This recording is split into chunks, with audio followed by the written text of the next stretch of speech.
પ્રાયોજક છે cancer healer centre, a new beginning. રાજ્યમાં cyclonic સર્ક્યુલેશનને કારણે રહેશે વાદળછાયું વાતાવરણ, જેના પગલે ઠંડીમાં વધારો થવાની શક્યતા. હાલ કમોસમી વરસાદની સંભાવના નહીવત છે. 7 દિવસ વાતાવરણ સામાન્ય રહેશે. હવામાન વિભાગે જાહેર કરી છે આગાહી.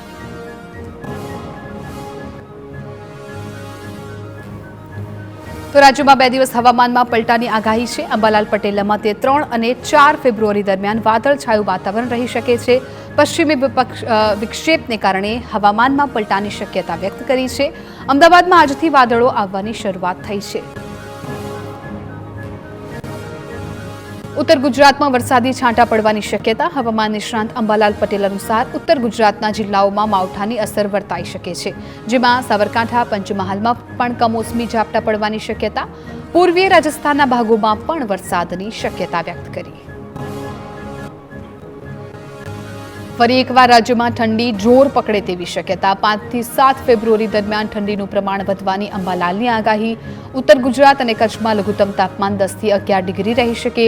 મધ્ય ગુજરાતમાં 14 થી 15 ડિગ્રી તાપમાનનો પારો રહેવાની સંભાવના. મહેસાણાના ઊંઝા યાર્ડમાં જીરુના ભાવમાં સતત ઘટાડો. છેલ્લા 10 દિવસમાં પ્રતિમણ 300 રૂપિયાનો ઘટાડો નોંધાયો છે. નવા વર્ષના પાકની સકારાત્મક ધારણાને કારણે ભાવ ગગડ્યા છે. અનુકૂળ વાતાવરણને કારણે પણ બજારમાં જીરુનો ભાવ ઘટ્યો છે.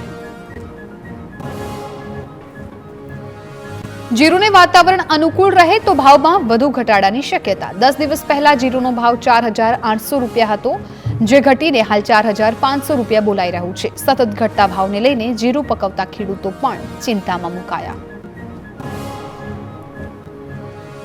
વડોદરાના ડભોઈના કુંવરવાડા ગામમાંથી પસાર થતી નર્મદા કેનાલ પાસે મોટી સંખ્યામાં ખેડૂતોનો હલ્લાબોલ. નર્મદા કેનાલમાં પાણી ન છોડાતા ઉગ્ર સૂત્રોચ્ચાર કર્યા. મહામહેનતે વાવેલા પાકને પાણી નહીં મળે તો પાક નિષ્ફળ જવાની ભીતિ. વારંવાર રજૂઆત કરવા છતાં નિગમ પાણી ન છોડતું હોવાનો આક્ષેપ.